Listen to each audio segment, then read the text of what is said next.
Welcome in to another new podcast from the Association for Materials Protection and Performance. Of course, we're best known as AMP for short. As always, I'm your host, Ben Dubose, news editor with the AMP publications team.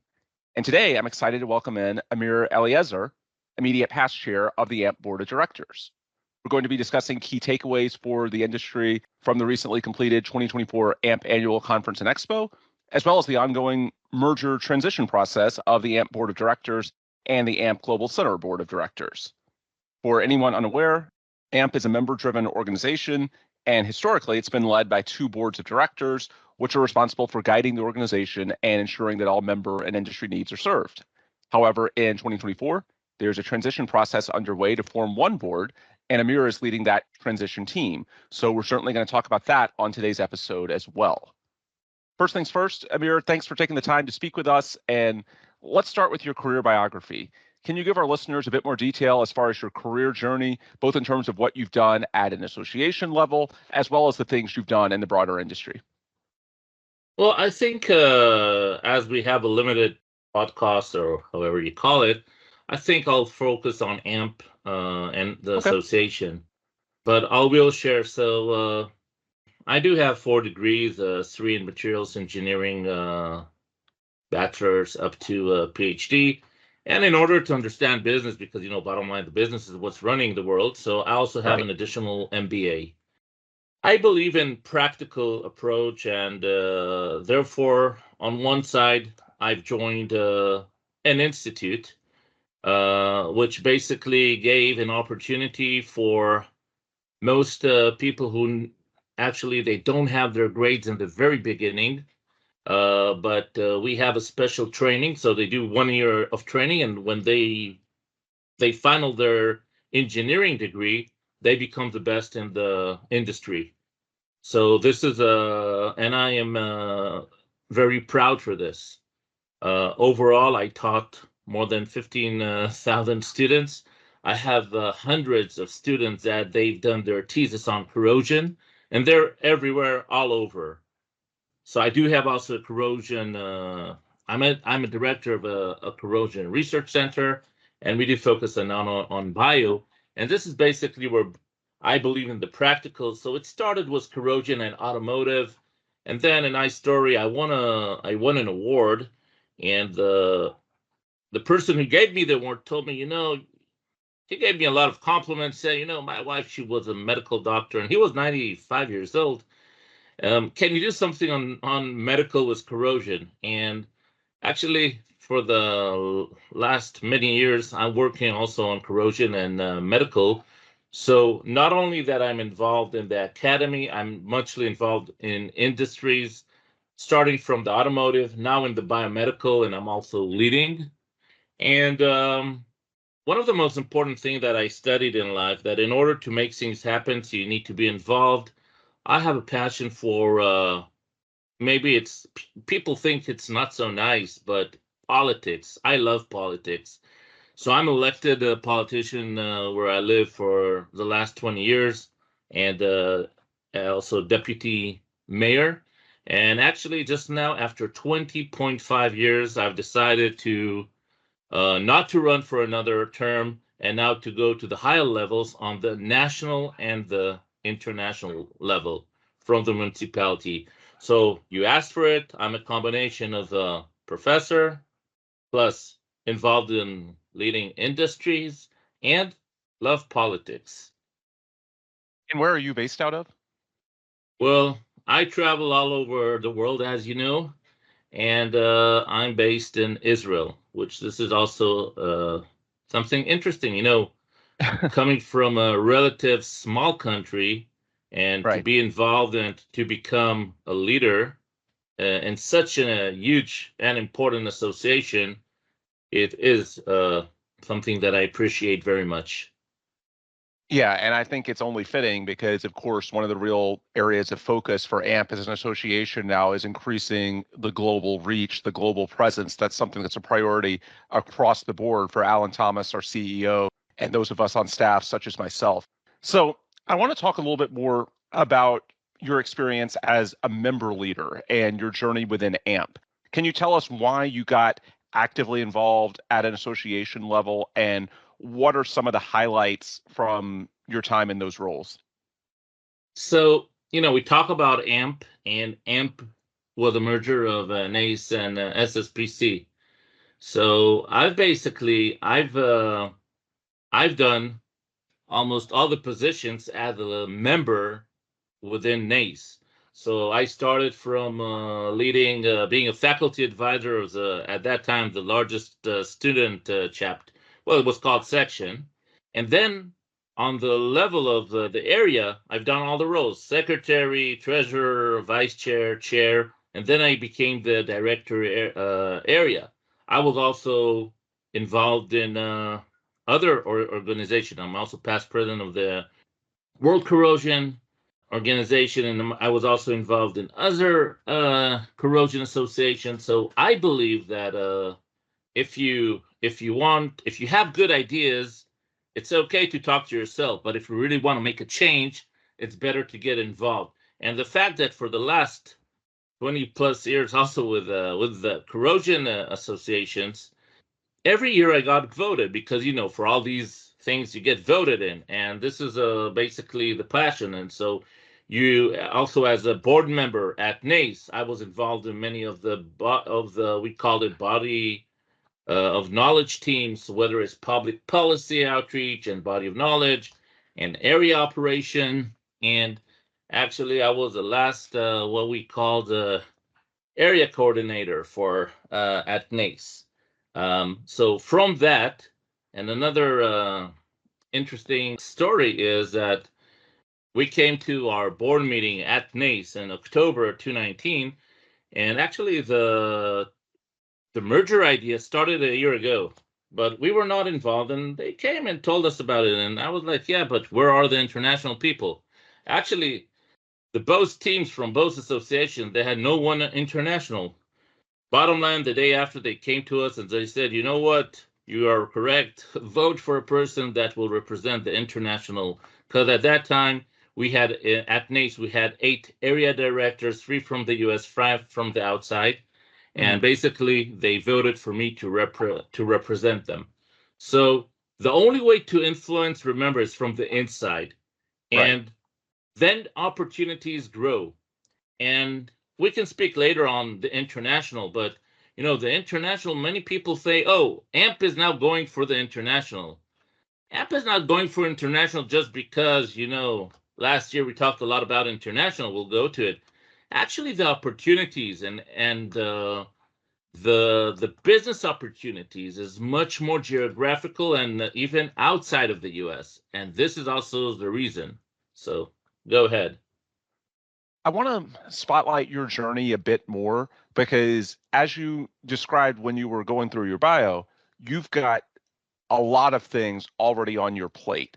What was the inspiration for you to go the extra mile and get involved at the leadership level that you have? What was the motivation? Was it strictly the international representation? Was it something else at an industry level? Just talk about why this has been worth your time, because obviously you've given a lot of your time to the association the last few years.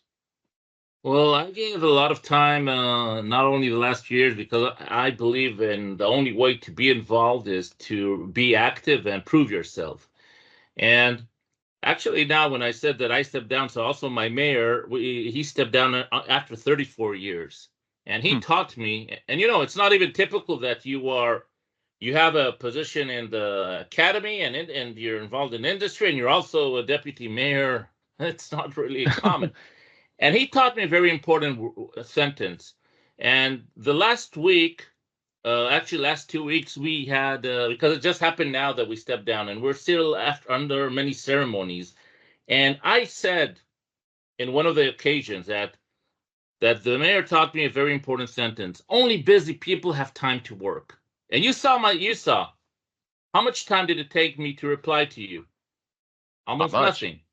Yep. I reply fast. I'm always available and I reply fast. Sometimes I reply in minutes. People ask me, well, do you have a bot that does it? No, I have the passion to make things happen. We are in a journey. We live once, and I believe in giving back. association, because when I'm saying AMP, I did not grow only on AMP. I grew also from NACE. But the thing is that when you give back, and you get, and I can say that what I studied from the leaders that I've known, it's amazing. We are friends for dozens of years, and it's not only about the international. It's me understanding the people and what the people need. And I always say, if I'm not good enough, they can also decide not to vote me for another term. And I can even tell you another thing. I was actually voted to start because I was a director in AMP, and then I was voted to have another term from 2022 to 2024 as a director. And what did I decide? I was voted already. I could have now easily 3 years, but I decided I will go for vice chair because I believe that these years are the most critical and most important for the future of AMP.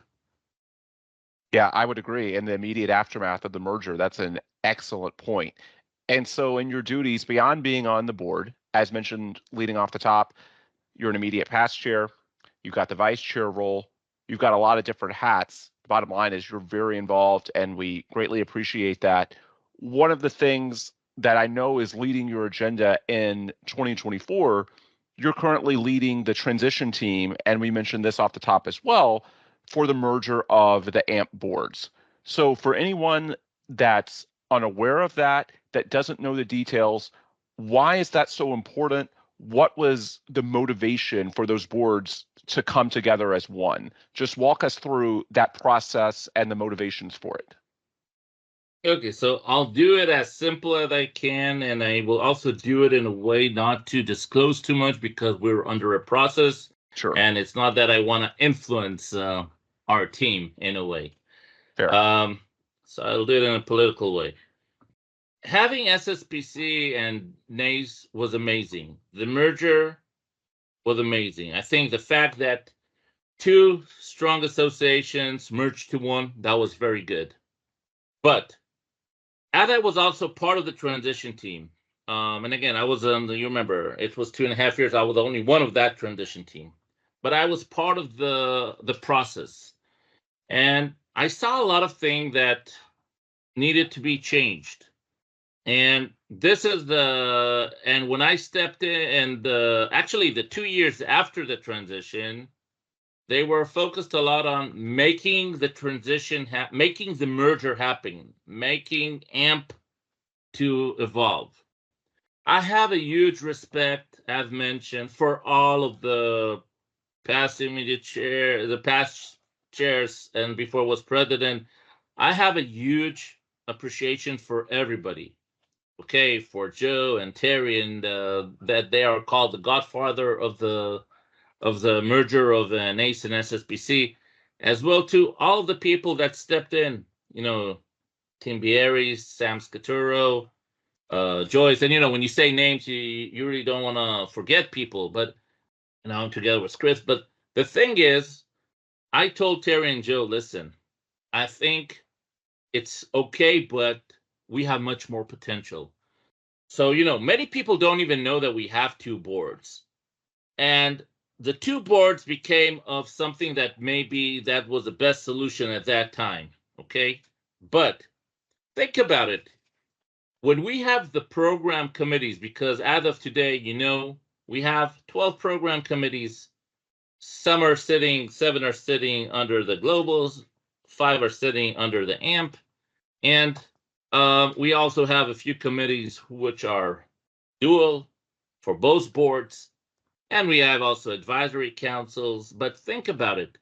When you're now, yes, in a way, the AMP is basically the parent board, but bottom line is, a lot of people they're talking about, boards of equal and all that things. But bottom line, it's about decision making. So think about it. You're sitting on a board, and then you're saying, oh, am I the parent board? Am I the sister board? And then wait, this is under, if you have, for example, a decision making, you're basically making decisions on only, let's say, half of AMP. Okay, I'm making it simple. So how can you think about it if you're now representing, whether, in the US you have the the capital, can you represent only half of the states? Or, I mean, if you're on the state, but let's say you're always representing your state, but can you represent only half of the interest of the country? Or makes more sense to represent the whole? And basically, this brought a lot of communications where basically took much more time. So what I did is, in 1/1/23, when I stepped in, I said in the very first meeting, I mean, in 1/1, a few days after, first, merger has history. 2023, we focus only on the future. Two, I told to both Terry and Joe, listen, I think I want to do everything to have one board. And they told me, listen, you're crazy. I mean, doing such a thing, it's going to be, yeah, it will take much more time, and and maybe it's good for 5 more years. But I felt that it makes no sense when we are not one board, where we are not thinking as one AMP and sharing. We have the vision, the mission and vision, but we need to think as one. And one of the things that here I need also to thank the staff. And I know, Ben, that you are a staff, and but I must say that we have an association that can easily lead 100,000 members. Yes, maybe we'll need more staff, but bottom line is our staff is utmost talented staff in the associations. And we have so many people which are focused. And now we have, an amazing CEO who is so talented and driven, and also business driven. But the thing is, already in January, I was at headquarters and I started to ask for data.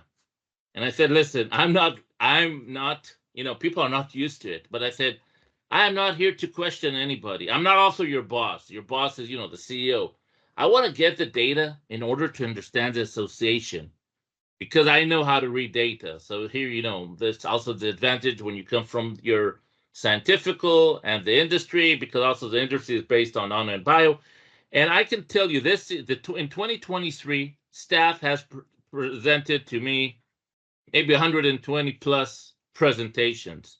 And Rebecca, she presented huge amount of presentations under, she was working for Alina. And we wanted to understand where is our problems. We wanted to understand, why don't I feel the passion of the members enough? Why do we have so many members that, they left the association? Even though, yeah, we were good in numbers, but why did we go down? And when we went deep into the data, we basically understood that we, in many cases, lost the heart and the souls of our members. And we need to bring back the members, and we need to bring back the possibilities to help them. And for this, you need also one board. And I'll give you a very simple example, which you heard about it, but maybe we can go for it next in your further questions. I'll go back to that example. But the thing is, if you want to, when you have one, so you unite one AMP and you share the vision and you have one organization. And the thing is, if you want to see our members and the industry involved, and you saw we also had now the 20-something sister societies event that I started last year. Mm-hmm. We want that everybody will be here on the long-term partnership. And this is why once we align, so basically you saw, and we had a special amazing day where the staff met, so where you realign the organization, the summit, you build up the summit, and you build up strategic industries and geographies. And together now you reshape the operating model. And then basically we're working also on, the culture. We need to understand, we're in 141 countries. We have members for 141 countries. We just celebrated the 100 chapters, as you know. And we have now more than 20 student chapters. And we started 2023 with 0 student chapters, because everything started all together. And the idea here that we need that everybody will feel that they belong. And if you want everybody to feel that they belong, you need to have one board. And basically, I told everybody that we need one board, and it makes also more sense because it's agile, fast decisions, and this is what I was doing. Actually, all of the 2023, every board meeting, we made decisions. It wasn't just presenting data or getting information. We had a lot of decisions, a lot of motions. We had even a few, AM board also had a few meetings in between on Zoom board meetings. And I also told that we need to be ambassadors because we are ambassadors. So basically, this what made everything fascinating. I also told the people, please, we contacted 85% of our chapters either by the phone calls and attending, and we started to work on a calendar. The idea that staff is here to help, officers and directors are here to help, and we all want to help our members and our customers because some are not members, but they're great customers. I was in an amazing conference at DoD. I think 50% weren't members of AMP, but AMP has provided an amazing organizational tool to the DoD conference. And bottom line, customers, members, user, and we call it now user experience. We're heading toward an exciting world, but we need to talk as one language, one AMP. So how is that process going? Can you shed some light on, I suppose, the milestones, the challenges, and just broadly speaking, when is the expected completion date? Okay, so first, it's going amazing. Actually, in December, we had a very interesting meeting, and actually, let you give some input.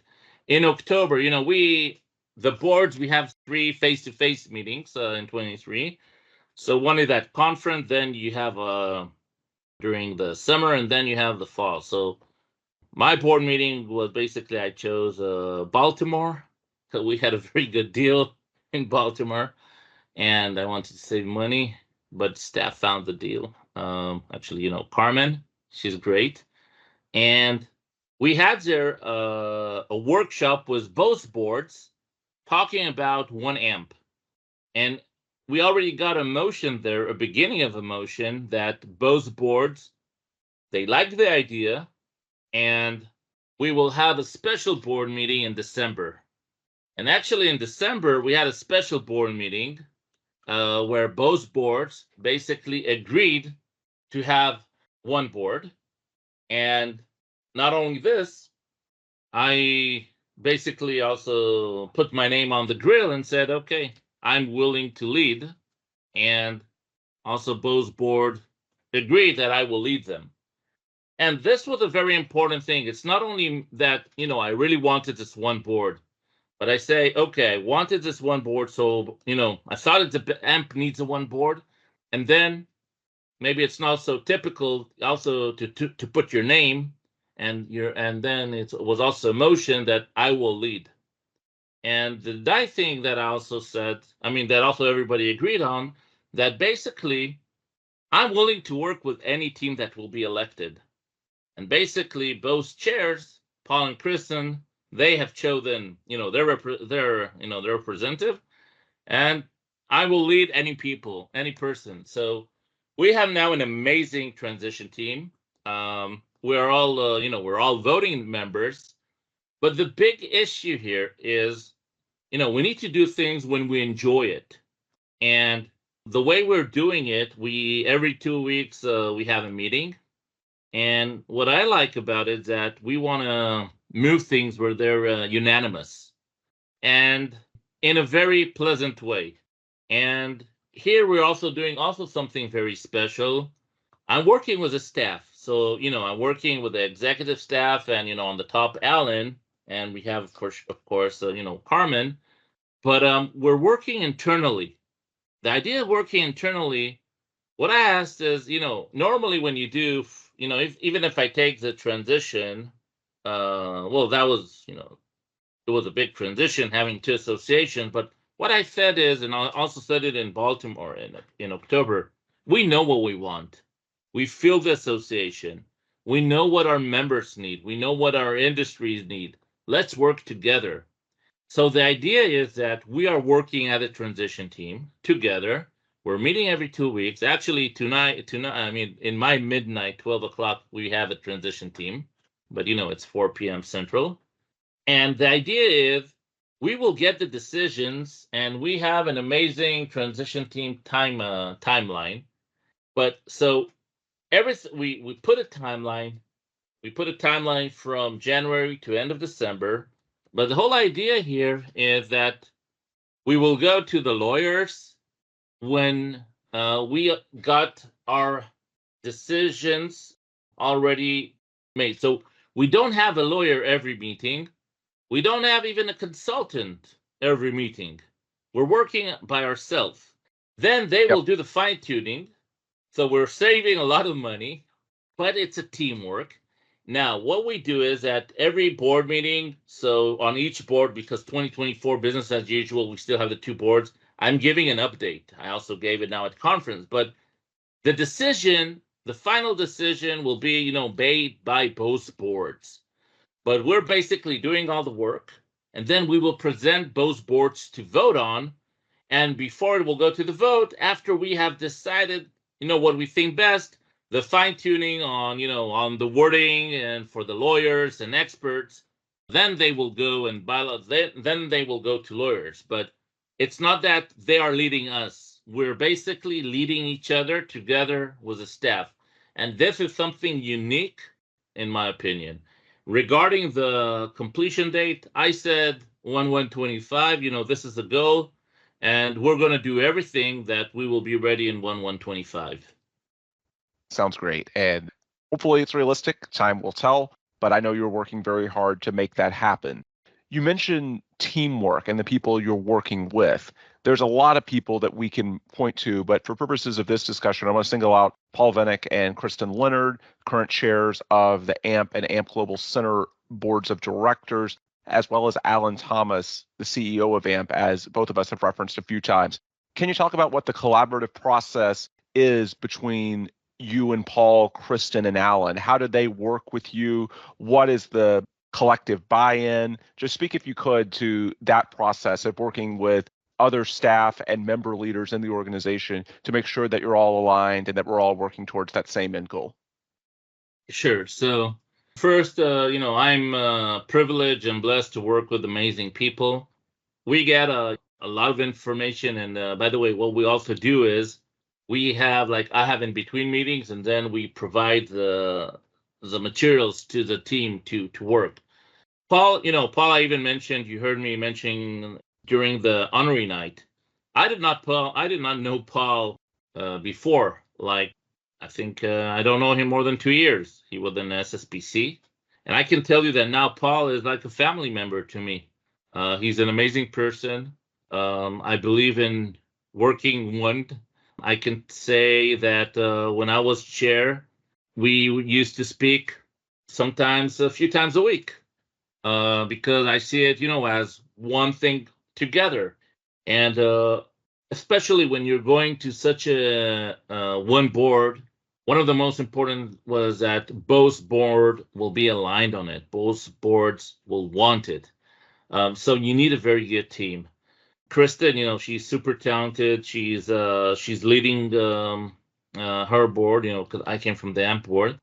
You've seen that also, as I mentioned, each one they have chosen, the similar amount of people, but we're working together. Now there could be also ways where people they have also disagreements, which is perfect. I mean, that's part of life, but we also have an executive team where basically both executive for both boards, we also have our own meetings. So and as mentioned, 2024 business as usual. So the whole idea is, as mentioned, that things will be together. So with Paul and Kristen, in my opinion, they're doing a great work, both of them as chairs. And in my opinion, we are aligned together. And we can also see it so far. When I'm looking on the transition team timeline, I mean, we're doing good. We have our timeline, which basically we build it together. If there was something that Paul Paul or Kristen had some resistance, so it wouldn't become such a position. Now, don't think everything goes easy. I mean, we do have heavy discussions. Sometimes, one small thing can take a lot of time, but as mentioned. When I was in one of the workshops in the non-for-profit in Florida, and I studied that there's 1.6 million non-for-profit associations in the U.S., and then they showed us a lot of slides, and I'm like, we're pretty good. We know this stuff. And I can tell you also our executive, Helena and Cindy, they're in a very high level. So we're all working as one team, and that's related to Paul and Kristen, which basically I'm privileged, and the whole idea is also because this is sensitive. I don't want that the transition team will influence their business as usual 2024. So we need to work in a very sensitive and smart way. And as mentioned, everything always goes to the board for the decision and vote. We are basically bringing it to the board. Regarding Alan is, one of a kind. I was fortunate to be part of having Alan for AMP. Alan has so many amazing characteristics that can lead AMP staff to the next 10 years. We were talking about it, that one of the things that I think that once we have this AMP transition, one board, it will be also easier for Alan to run AMP for levels that I don't want to again to disclose too much, but you heard a little bit. But the whole idea is when you're taking AMP is not only AMP as corrosion as. So basically, when we're talking AMP, we're talking about materials protection and performance. We're talking about energy, about governments, defense. We're talking about strategic geographies, emerging industries, and Alan has so much about it. So we are blessed and privileged to have such officers as Kristen and Paul, together with Alan, that he totally understands, and he's a leader on his own, and we know we are here to do everything to guide. And Alan, he's the boss of the staff, and the synergy is amazing. So I hope it answered to you. Every day that we're working together is a wonderful day in life. Well, and it also leads into what I was going to ask as my next question, which is what opportunities does this combination bring once the boards are hopefully won in January of 2025? Because I think that simplicity of management and decision making that you were referencing with Alan, that's a great example of something that this combination could mean for the association and the broader industry. But just broadly speaking, I know you don't want to get into specifics for obvious reasons, but let's say this gets done by January 2025 on schedule. And so we're approaching AMP annual conference in Nashville, Tennessee in April 2025, and these boards are combined. What are some of the opportunities that are out there with this combination that might have been more difficult before once these boards were two rather than one? I'll give you the most simplest example. I come from the membership. I've been 14, 15 years in different membership roles at that time. Now it's different. By the way, new AMP, you can be 2 years and go and run for director. And when I looked on the numbers and I saw that, yeah, we're good in numbers, but you can go deep and you can see the numbers. When we went down, and when we approach 85% of our chapters, and we also, by the way, in 2023, we went global all over the world. And you saw Alan everywhere, and we were everywhere, and the officers were everywhere. And we heard our people. And we said, we need a better model for members. And then already in December, we decided even to not only to improve the models, but also to provide this $99. So basically, the announcement was at conference, but the decisions and board decided on all of it already in December. But what happened was, I believe that people need to use the standards. And when we were in India and an instructor tells me that he pays $1,000 to buy our own standards to teach, then it makes no sense. We need to give back the standards, especially that we have today almost 2,000 people that are working members, 2,000 members working on the standards. So I believe this is something that belongs to the members. But because of the two boards, we had in January still to go to the other board system because they own the standards, even though because you don't want to make a decision that doesn't care about the second board, doesn't work this way.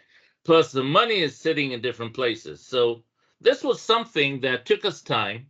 At the end, the results. The members got the standards and the $99, the regular members. And just now you've also seen that also corporate members, they have new opportunities. And the thing is that these are things that awards is here, research is there, and makes no sense. Bottom line is when you have a one board, so you can be faster, you can provide a better service. You can, for example, the chapter, and we have 100 chapters, and we're now working on more chapters. They want, for example, an education. Now they can have, but who controls education? The other board. So let's say if now we have an issue where and this is a big issue, for example, if we have a place where a language barrier and all kind of stuff like this, we need to solve it because, Ben, we have today also competitors. And it's good, I believe in the competition, but we have a very good product, but we need to be faster. And to be faster, we need one board.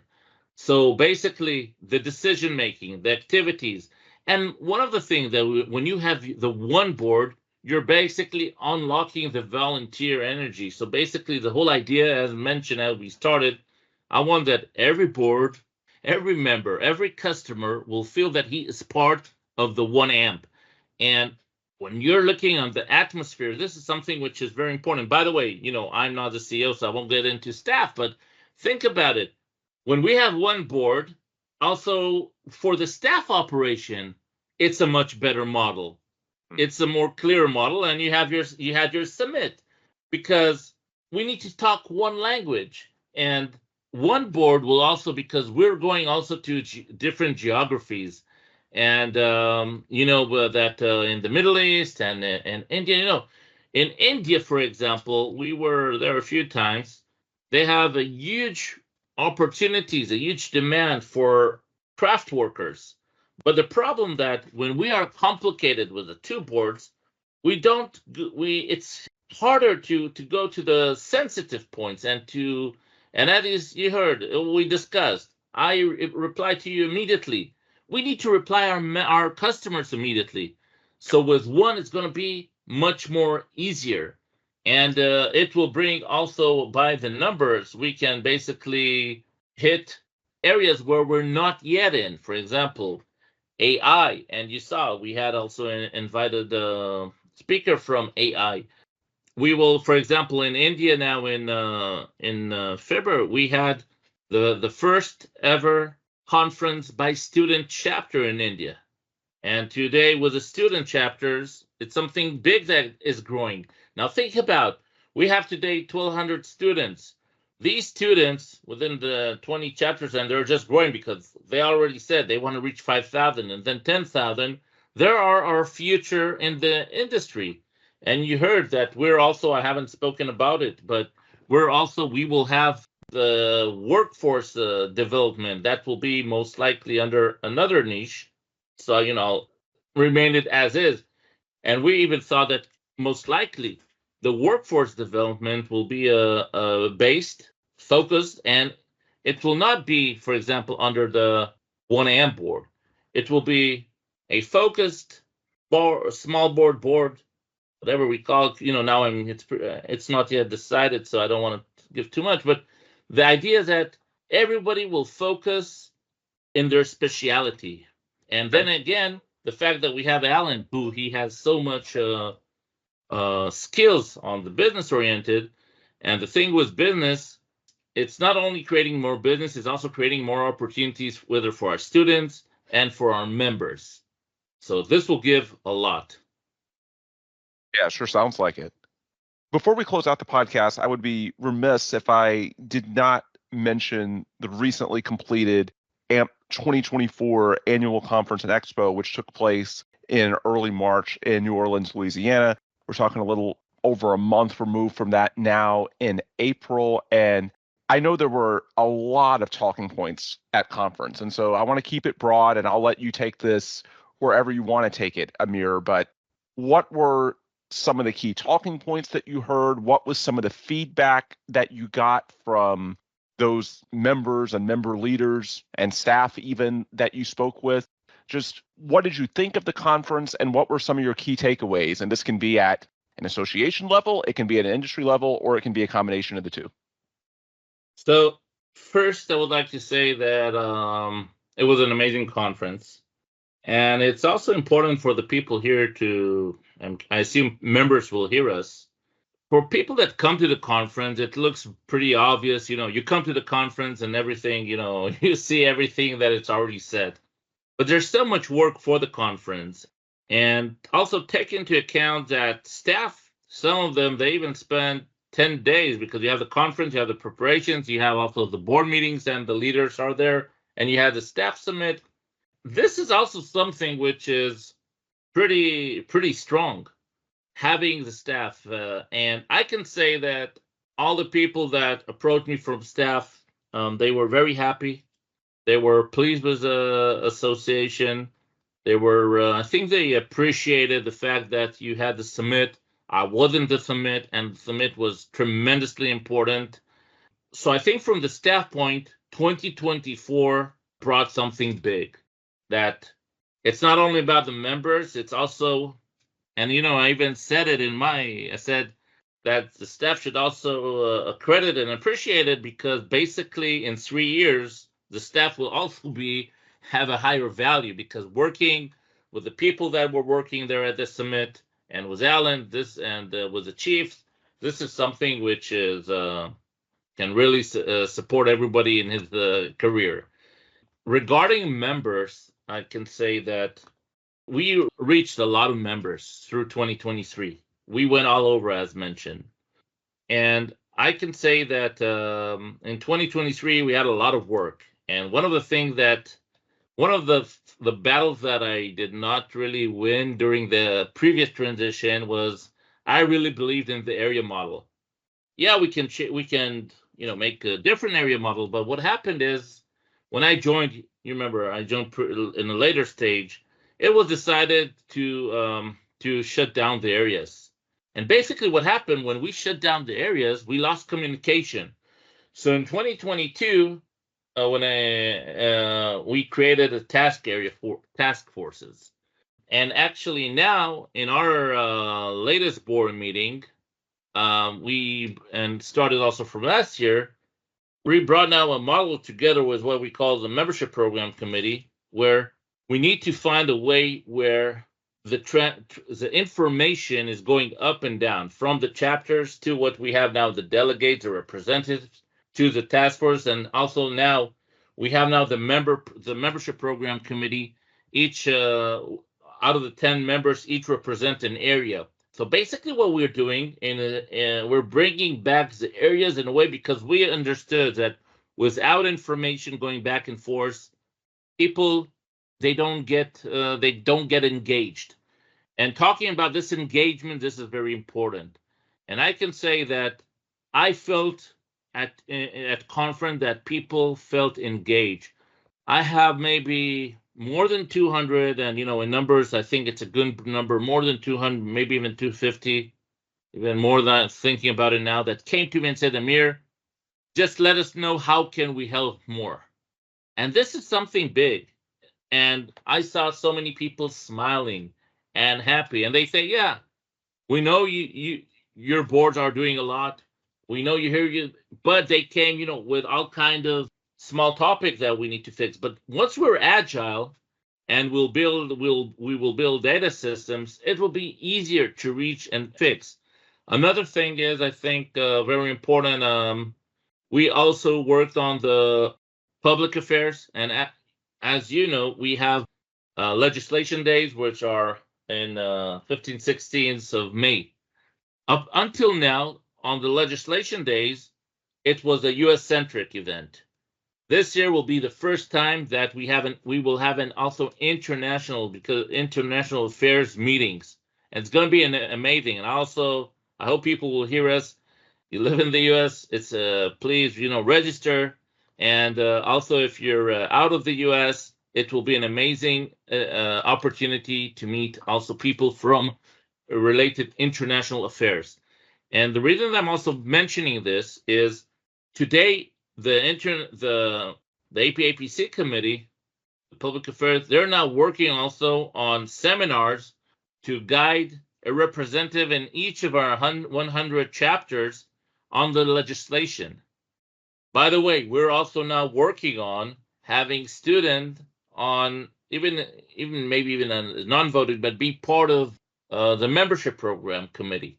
So they will be part of what's happening, and we will also raise and grow a future generation. But coming back to the international affairs, this is something very important because also U.S. companies, they have a huge advantage in their know-how. And we see that there are today so many multi-projects. And bottom line, when I'm looking on the AI, when I'm looking on the staff, when I'm looking on the members, and also this conference, we had a higher number of international members coming to the conference. For sure, most come from the U.S., but we are getting higher in the numbers, also in the participation numbers. And I mean, you've been there, and overall, I think the atmosphere of 2024 was amazing. And I can share with you that in 2023, in October, when I told you when we had the two boards, many people came and say, listen, we feel like we're one board already. So this is what's important. If you come to a conference, we are all in one and everybody's helping each other. And we still have so much work to do, but as one AMP, our potential and our opportunities and future will be so much promising. Yeah, I would absolutely agree with that. All right, as we close out the podcast, if anyone listening wants to share their input with you, learn more about the transition, or help in any way through this process, what are the things they can do? Just share any contact information that might be relevant to our listeners. Well, Ben, in 2023 and also in 2024, I've presented so many lectures in different conferences, and one of my lectures, Future of AMP, Stronger Together. I haven't mentioned the Stronger Together, I think, in this interview podcast, but I believe in Stronger Together, and I am available. Everywhere I come, and I say, I am here to serve. One of the questions I even get WhatsApp from people say, how do you feel now as past immediate? I say, I don't deal with feeling past immediate. I'm here to serve. And as long as they provide me to serve, and also leading of the transition team, and plus, we're also part of the executive, I'll do 24/7 for the members and for the users. And so I'm available anytime at LinkedIn and WhatsApp and emails and phone. And I have no problem that when you put also the picture at the end, also put my contact details. I get contacts from all over the world, and I must say, from all of the countries, all of the world. And I help, and I do my best to help everybody.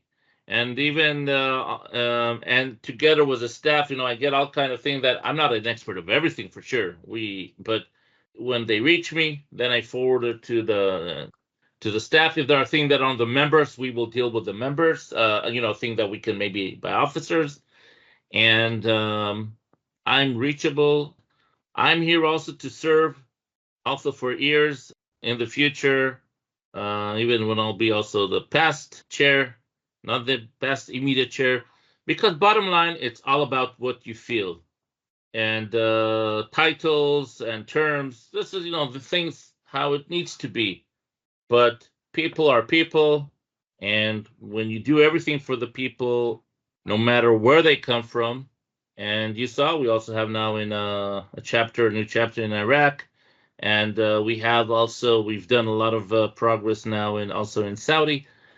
Bottom line, we're here for a better world, and when we work together, we're always stronger together. So please reach me, and I'll do everything to assist you. Plus, I also like to assist people that also I can tell you a lot about AMP, so people will also put their self for, to be committee members and to be future directors and maybe have a new chapter or a new student chapter, because it comes from the approaches. Someone comes, oh, I want a chapter. Okay, this is what you need to do.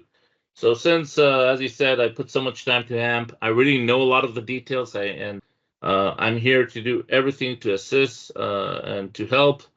And I'm really wishing you everybody to enjoy what they're doing, because you remember what I said is the more you get involved, the better you can assist, and stronger together.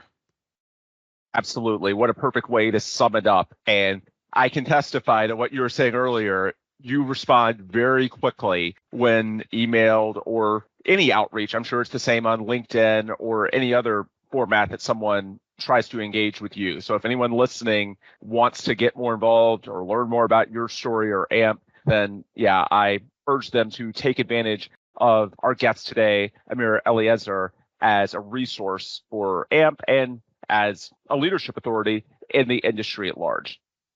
All right, that will do it for today's episode. And if you want more resources from us at AMP, the easiest way to get it is at amp.org. That's the website. Go ahead, Amir.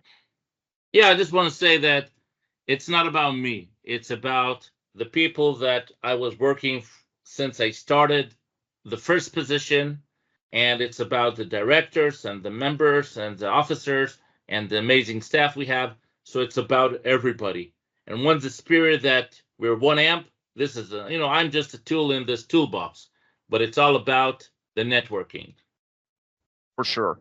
Great perspective.